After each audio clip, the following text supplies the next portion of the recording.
오늘 우리에게 주신 하나님의 말씀은 창세기 37장 18절에서 28절의 말씀입니다. 구약 성경 56쪽인데요. 창세기 37장 18절에서 28절의 말씀 우리 같이 한 절씩 교독하겠습니다. 18절 말씀 제가 봉독합니다. 요셉이 그들에게 가까이 오기 전에 그들이 요셉을 멀리서 보고 죽이기를 꾀하여 서로 이르되 꿈꾸는 자가 오는도다. 자, 그를 죽여 한 구덩이에 던지고 우리가 말하기를 악한 짐승이 그를 잡아먹었다 하자. 그의 꿈이 어떻게 되는지를 우리가 볼 것이니라 하는지라. 르우벤이 듣고 요셉을 그들의 손에서 구원하려 하여 이르되 우리가 그의 생명은 해하지 말자. 르우벤이 또 그들에게 이르되 피를 흘리지 말라. 그를 광야 그 구덩이에 던지고 손을 그에게 대지 말라 하니 이는 그가 요셉을 그들의 손에서 구출하여 그의 아버지에게로 돌려보내리 함이었더라. 요셉의 형들이 이르매 그의 형들이 요셉의 옷 곧 그가 입은 채색 옷을 벗기고 그를 잡아 구덩이에 던지니 그 구덩이는 빈 것이라. 그 속에 물이 없었더라. 그들이 앉아 음식을 먹다가 눈을 들어 본즉 한 무리의 이스마엘 사람들이 길르앗에서 오는데 그 낙타들의 향품과 유향과 모략을 싣고 애굽으로 내려가는지라. 유다가 자기 형제에게 이르되 우리가 우리 동생을 죽이고 그의 피를 덮어둔들 무엇이 유익할까? 자, 그를 이스마엘 사람에게 팔고 그에게 우리 손을 대지 말자. 그는 우리의 동생이요 우리의 혈육이니라 하매 그의 형제들이 청종하였더라. 같이 봅니다. 그때 미디안 사람 상인들이 지나가고 있는지라 형들이 요셉을 구덩이에서 끌어올리고 은 20에 그를 이스마엘 사람들에게 팔매 그 상인들이 요셉을 데리고 애굽으로 갔더라. 아멘. 우리 같이 기도하겠습니다. 자비로우신 아버지 하나님, 오늘도 성령의 감동으로 기록된 하나님의 말씀을 생각하기를 원합니다. 우리의 지식으로 판단하는 것이 아니라 성령께서 열어주시는 조명해 주심으로 하나님의 진리의 말씀을 바로 깨닫게 하시고 또한 깨달은 말씀이 우리의 삶의 아름다운 열매로 맺히도록 성령 하나님이 한 시간 은혜 베풀어 주실 것을 간절히 바라옵고 또한 부족한 종 말씀을 들고 섰습니다. 하나님 아버지, 하나님께서 성령으로 붙들어 주시지 않으시면 하나님의 말씀을 대언할 수 없사오니 성령께서 이 시간 마음과 생각을 주관하시고 인도하시사 우리 모두가 이 말씀에 깊이 잠기게 하시고 이 말씀의 은혜 앞에 우리의 삶이 새로워지는 놀라운 경험을 할 수 있도록 인도하여 주시옵소서. 한 시간 주님 앞에 의탁하옵고 예수님의 이름으로 기도드리옵나이다. 아멘. 2014년 4월 16일 아침에 전체 탑승자 476명을 태우고 인천에서 제주로 향하던 여객선 세월호가 진도 인근 앞바다에서 침몰하는 사고가 발생을 했습니다. 사망자가 299명인데 대부분이 제주도로 수학여행을 가던 안산 단원고등학교 학생들이었어요. 이 사건 후에 우리나라 전체가 매우 심각한 우울증을 앓았습니다. 그때 우리 교회 집사님 한 분이 제게 이런 질문을 했어요.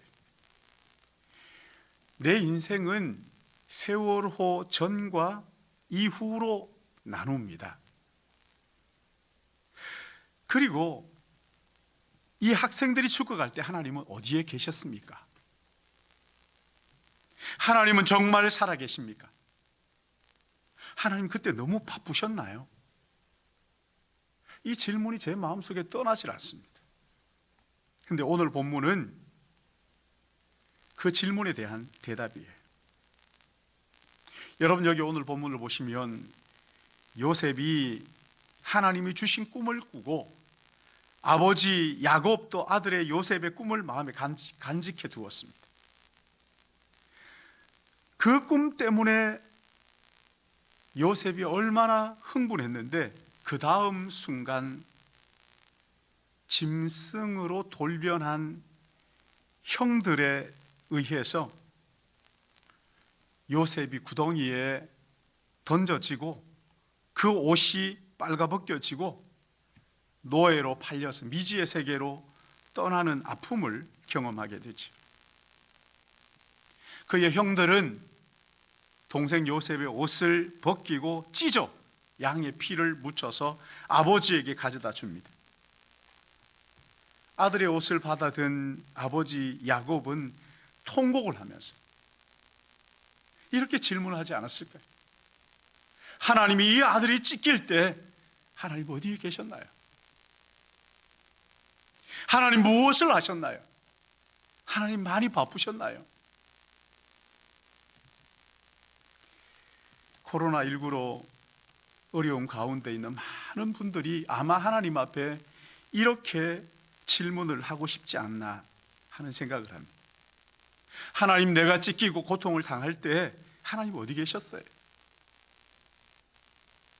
여러분, 이런 고난을 성도의 가정에서 왜 이런 고난, 이런 아픔들을 당해야 하는 걸까요? 이 질문에 대한 대답이 오늘 본문이라고. 오늘 본문이 이렇게 말합니다. 채색 옷을 벗겨야 하나님이 주시는 은혜의 새 옷을 입을 수 있다라는 것을 보여주는 거예요. 오늘 여기 19절 말씀을 보시면 형들이 요셉을 죽이려는 이유가 나오죠. 서로 이르되 꿈꾸는 자가 오는도다. 자, 그를 죽여 한 구덩이에 던지고 우리가 말하기를 악한 짐승이 그를 잡아먹었다 하자. 그의 꿈이 어떻게 되는지를 우리가 볼 것이라 하는지라. 요셉의 꿈을 꾸지 않았다면, 아니 그 꿈을 형들에게 말하지 않았다면 이런 끔찍한 일을 당하지 않을 것인데, 이 모든 일들이 꿈 때문에, 요셉의 꿈 때문에 일어난 일이에요. 하나님은 요셉을 꿈을 통해서 이스라엘 백성들을 구원할 계획을 보여주셨는데, 요셉이 이 꿈 때문에 형들의 미움을 받고 버림을 받고 팔려가게 된 것이지. 요셉이 버림받고 팔리기 전에 그의 아버지가 입혀준 채색 옷을 벗겼어요. 그리고 그 옷을 찢어서 수장의 피를 발라 아버지 야곱에게 갖다 주지. 여러분, 이 채색 옷이 뭡니까?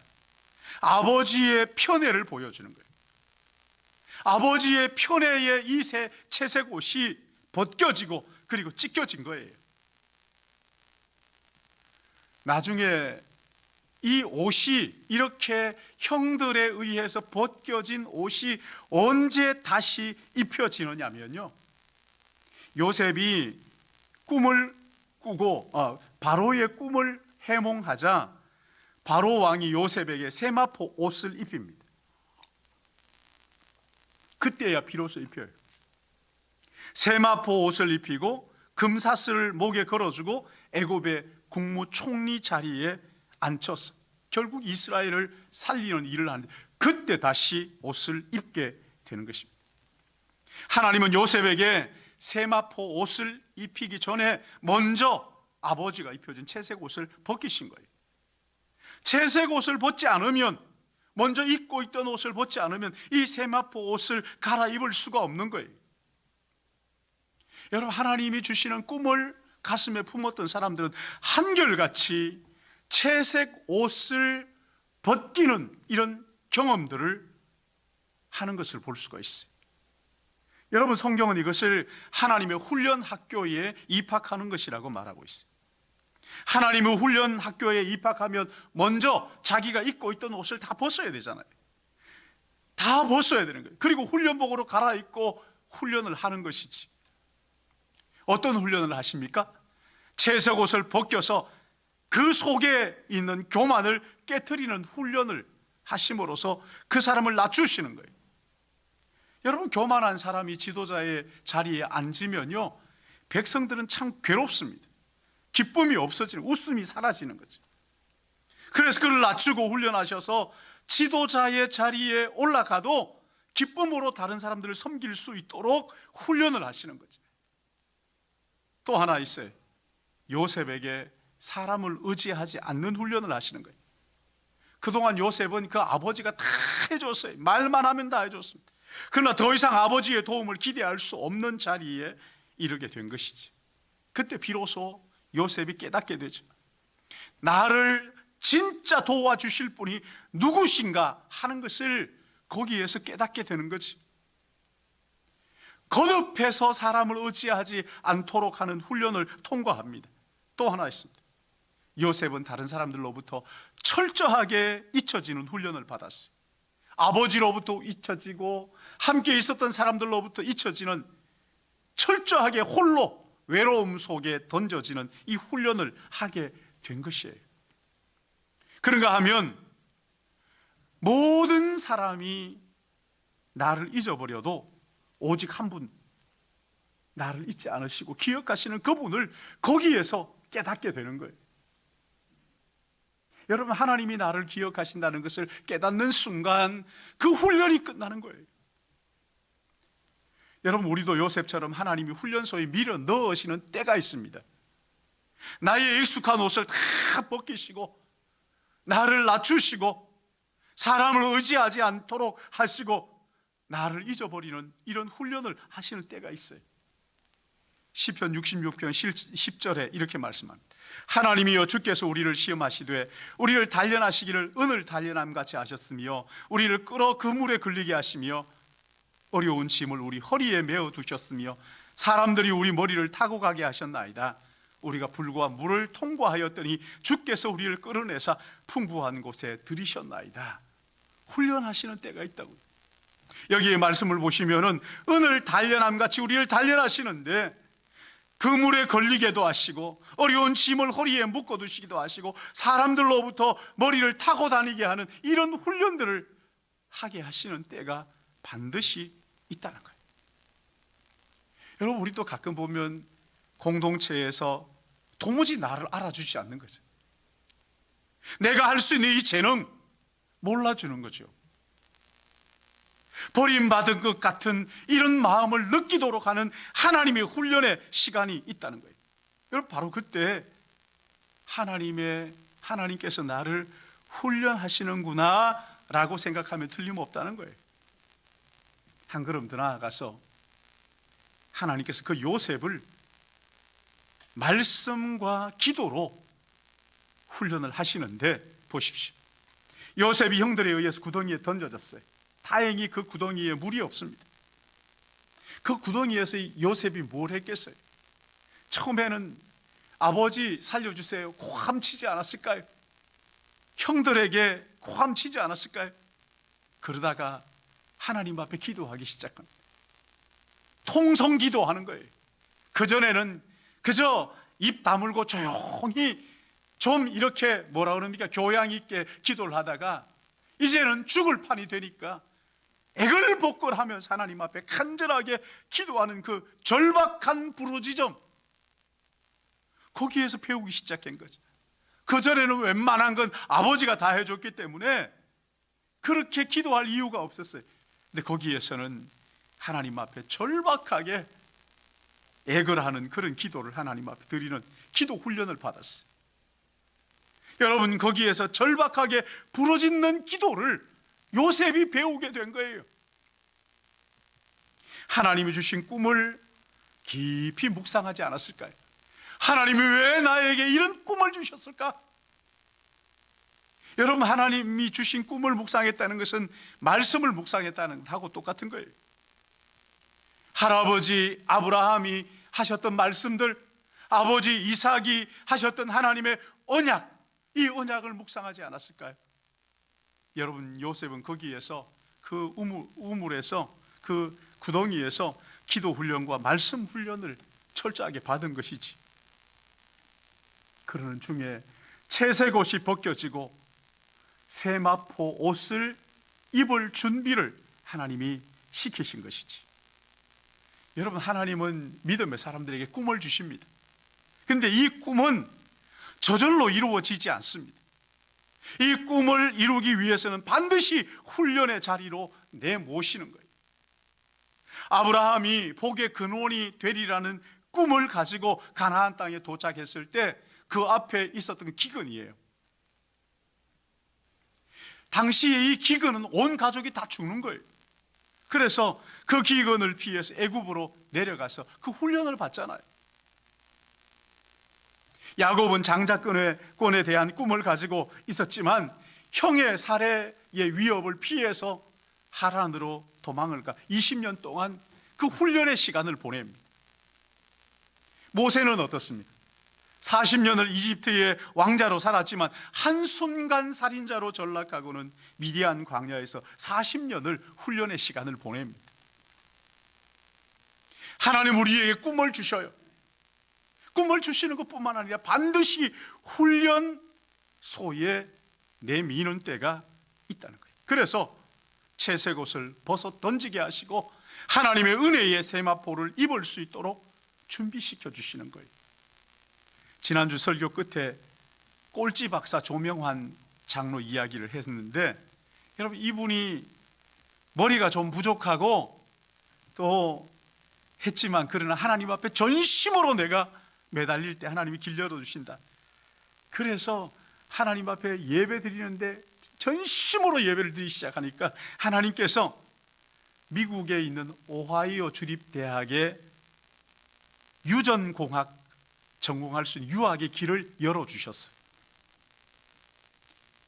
근데 거기에 가서 이 공부를 따라갈 수가 없는 거예요. 1년이 지나자 학사 경고를 받고 쫓겨납니다.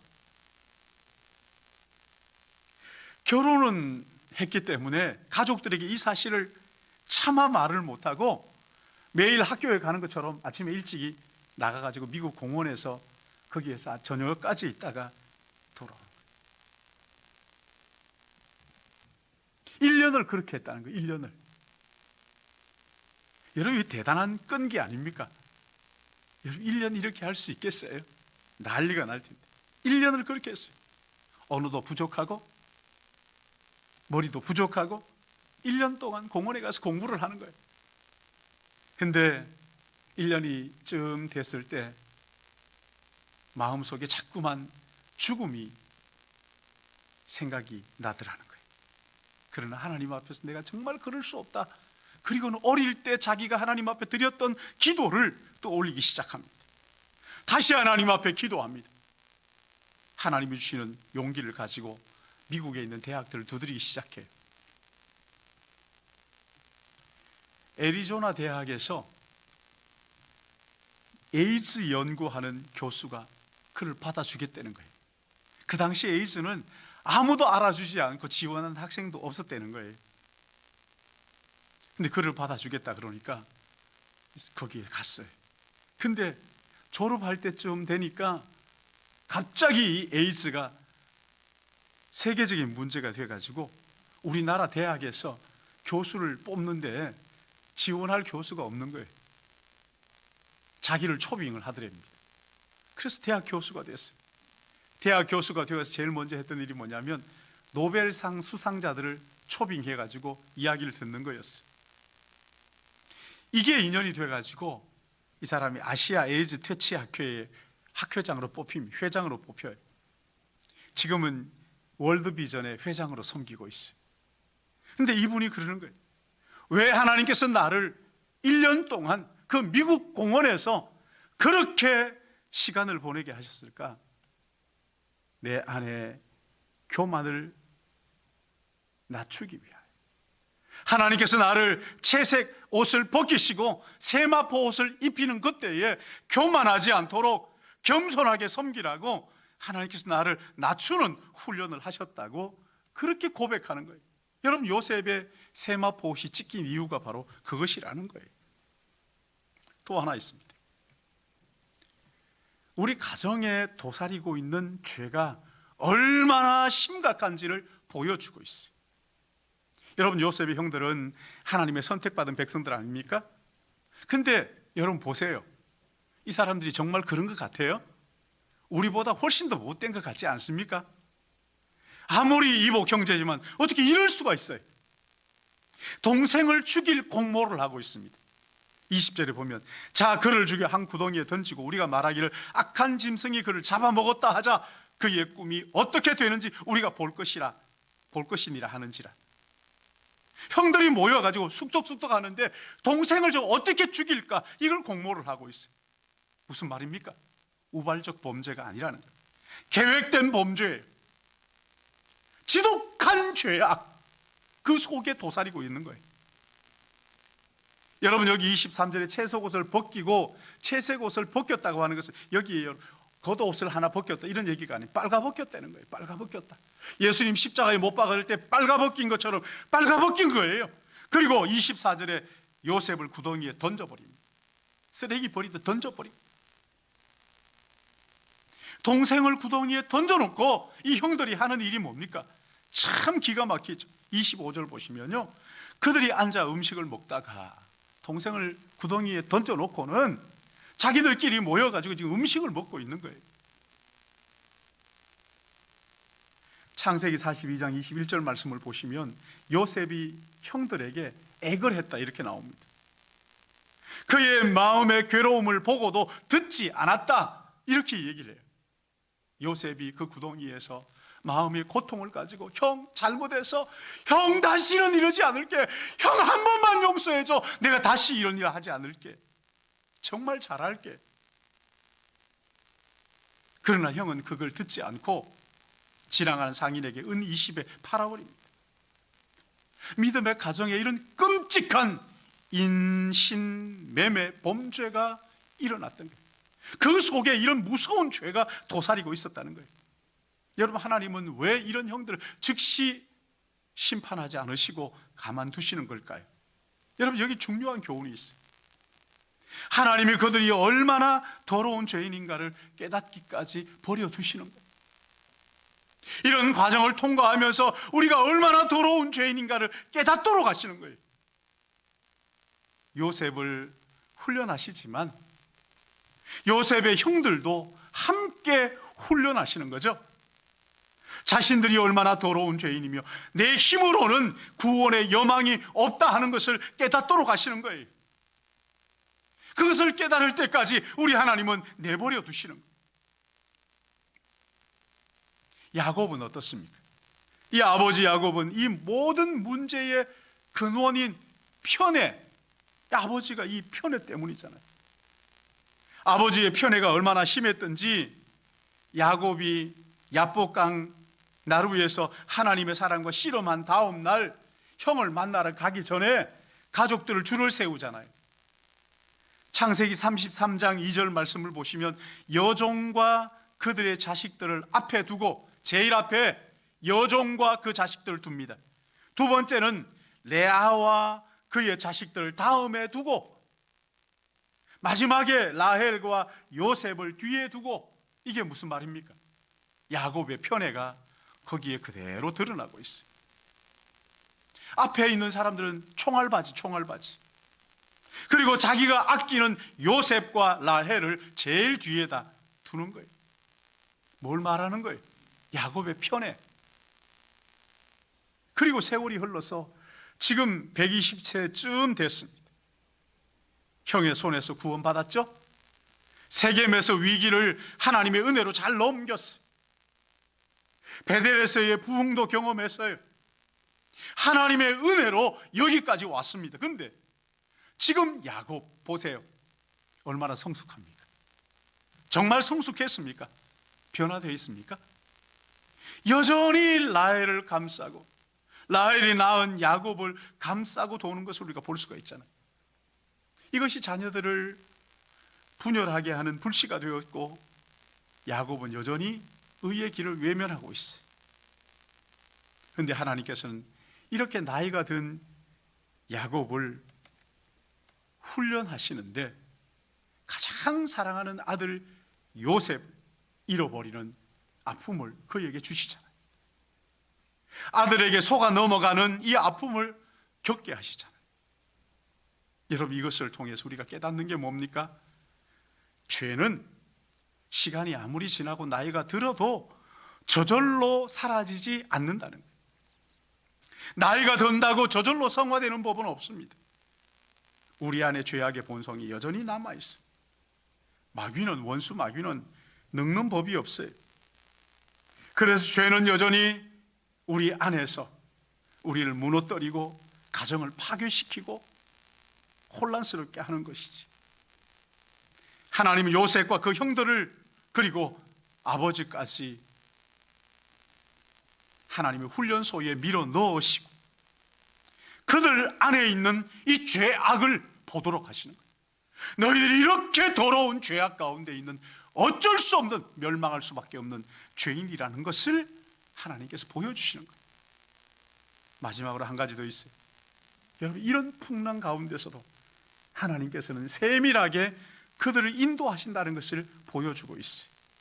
여기 28절 말씀을 보시면 그때 미디안 사람 상인들이 지나가고 있는지라, 마침 그때 미디안 상인들이 지나가고 형들이 요셉이 오는 것을 보고 죽이려 하는데 갑자기 르우벤의 마음이, 큰형 르우벤의 마음이 변해가지고 죽이려는 마음에서 갑자기 불쌍한 마음이 들어가지고 죽이지 말고 구덩이에 던지자. 구덩이에 던지고 음식을 먹는데 마침 미디안 상인들이 지나가는 거예요. 마침 그때 지나가는 거죠. 근데 유다가 요셉을 죽여서 뭐 하겠나? 이스마엘 상인들에게 팔아버리자 제안을 하는데 형들이 거기에 동조합니다. 그래서 결국 은 20에 요셉을 팔게 되죠. 여러분, 그 후에 요셉이 어떻게 되었는지 우리는 성경을 통해서 잘 알고 있어요.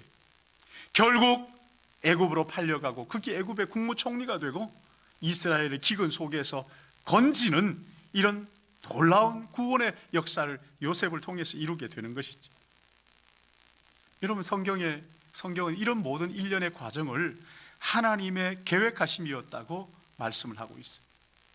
창세기 15장 13절 말씀을 보시면 하나님께서 아브라함에게 허락하신 언약이 나오는데 여호와께서 아브라함에게 이르시되 너는 반드시 알라 내 자손이 이방의 객이 되어 그들을 섬기겠고 그들의 400년 동안 내 자손을 괴롭히리니, 그리고 16절에 보시면 이런 아모리 족속의 죄악이 아직 가득 차지 아니함이니라. 400년 동안 애굽에서 종살이하게 될 것이라는 것을 아브라함을 통해서 말씀하시면서 아브라함의 후손을 통해서 큰 민족을 이루고 가나안을 주실 것을 약속을 하시는 거예요. 여러분, 이 하나님의 약속이 요셉을 통해서 이루어져 가고 있는 과정을 우리가 볼 수가 있는 것이지. 하나님의 약속은요, 좀 더딜지라도 반드시 이루어지는 것을 믿으시기 바랍니다. 이 약속이 이루어지기 위해서 아브라함의 자손들은 400년 동안 이방의 객이 되게 하셨다는 거예요. 하나님의 형들의 이런 죄악까지도 사용하셔서 하나님의 계획을 이루신다는 거예요. 로마서에 이렇게 말씀합니다. 우리가 알거니와 하나님을 사랑하는 자 곧 그의 뜻대로 부르심을 입은 자들에게는 모든 것이 합력하여 선을 이루느니라. 사탄의 방해가 있지만 우리가 이 상황을 다 이해하지 못하지만 그러나 하나님의 계획은 오늘도 우리 안에서 이루어지는 것을 믿으시기 바랍니다. 하나님의 백성이라고 문제가 없는 게 아닙니다. 하나님의 백성이라고 연약하지 않은 것도 아닙니다. 죄가 없는 것도 아니에요. 많은 일들이 우리의 삶에서 일어날 수 있고 고난의 터널을 통과할 수 있습니다. 그러나 하나님이 우리를 향하신 계획, 이 모든 계획은 이 고난의 모든 난관들을 뚫고 반드시 이루어진다는 것을 믿으시기 바랍니다. 여러분, 우리가 이런 말씀을 들으면서 어떻게 반응을 해야 할까요? 우리가 어떻게 처신을 해야 할까요? 성경은요, 요셉보다 더 크신 분이 우리를 붙들고 인도하시는 것을 믿으라고 이 말씀을 가지고 우리에게 도전하시는 거예요. 창세기가 요셉으로 끝나는 게 아닙니다. 요셉이 이스라엘 민족을 구원하지만 요셉보다 더 크신 분이 오셔서 우리를 구원하실 것을 약속하시는 거예요. 요셉은 형들의 미움을 받아서 애굽으로 팔려갔지만 그분은 자발적으로 영광의 보좌를 버리고 이 땅에 오셨어요. 하나님은 그에게 우리의 모든 죄악을 뒤집어 씌워 저주의 십자가에 내어주심으로 우리를 구원하셨다고 말씀하셨어요. 그가 찔림은 우리의 허물 때문이요, 그가 상함은 우리의 죄악 때문이라. 그가 징계를 받음으로 우리가 평화를 누리고 그가 채찍에 맞음으로 우리는 나음을 입었도다. 우리는 다 양 같아서 그릇 행하여 각기 제 길로 갔거늘 여호와께서는 우리 모두의 죄악을 그에게 뒤집어 씌우셨도다. 하나님을 그를 지극히 높여, 그런 후에 하나님이 그를 지극히 높여 모든 이름 위에 뛰어난 이름을 주시고 모든 무릎을 그 이름 앞에 꿇게 하심으로 그를 믿는 자들을 구원하셨다고 말씀하셨어요. 여러분, 이 주님이 언젠가 다시 오시겠다고 우리 약속하셨어요. 바울은 빌립보서 1장 6절 말씀에 너희 안에 착한 일을 시작하신 이가 그리스도 예수의 날까지 이루실 줄 우리는 확신하노라. 로마서 8장에는 이렇게 말씀합니다. 그러나 이 모든 일에 우리를 사랑하시는 이로 말미암아 우리가 넉넉히 이기노니라. 여러분, 이 약속의 말씀을 붙드시고 삶이 어려움과 찢김이 있을지라도 끝까지 믿음 위에 서서 믿음으로 나아가시기를 주님의 이름으로 축복합니다. 더러는 이해할 수 없는 고난이 우리의 가정에 닥쳐와도 정말 우리가 의지해야 할 뿐인 나를 사랑하사 나를 위하여 자기 자신을 십자가에 내어주신 예수 그리스도 그분인 줄 알고 그분을 붙들고 믿고 의지함으로 험한 세상 예수 그리스도를 붙들고 믿음으로 살아가는 우리 모든 믿음의 가족들 되시기를 예수님의 이름으로 축복합니다. 기도하겠습니다. 사랑과 은혜가 풍성하신 아버지 하나님, 요셉의 삶을 바라보며 우리의 삶을 봅니다. 요셉의 삶도 참 힘겹고 어려웠지만 하나님의 꿈을 가지고 하나님이 꿈을 주셨지만 그 가슴에 꿈을 품고도 그렇게 힘겨운 고난의 터널을 통과했던 것처럼 우리의 인생, 하나님 우리를 자녀로 부르셨지만 감당할 수 없는 수많은 어려움들이 우리 앞에 있음을 우리가 바라봅니다. 그러나 그럼에도 불구하고 이런 훈련 학교에서 철저하게 나를 낮추고 하나님을 높이고 거룩한 하나님을 의지하고 하나님이 나의 소망입니다 고백하는 훈련을 함으로 말미암아 아버지 하나님, 나의 죄악됨을 바라보고 우리 하나님을 신뢰하고 의지하고 우리를 의롭게 하시고 거룩하게 하신 예수 그리스도 그분을 붙들고 끝까지 믿음으로 승리하는 우리 믿음의 가족들 되도록 은혜 더하여 주실 것을 간절히 바라옵고 이 시간에 우리 하나님 앞에 예배하며 귀한 예물을 구별하여 우리의 삶과 함께 주님 앞에 올려드립니다. 하나님 아버지, 드린 손길들 그 시간, 인생 전부를 주님 받아주시고 주의 은혜로 채우시사 요셉을 인도하셨던 우리를 그렇게 인도하시고 하나님의 그 구원 계획 속에 있음을 기뻐하고 감사하는 저희들 되도록 인도하여 주시옵소서. 주님 앞에 의탁하옵고 예수님의 이름으로 기도드리옵나이다. 아멘. 우리 찬송가 213장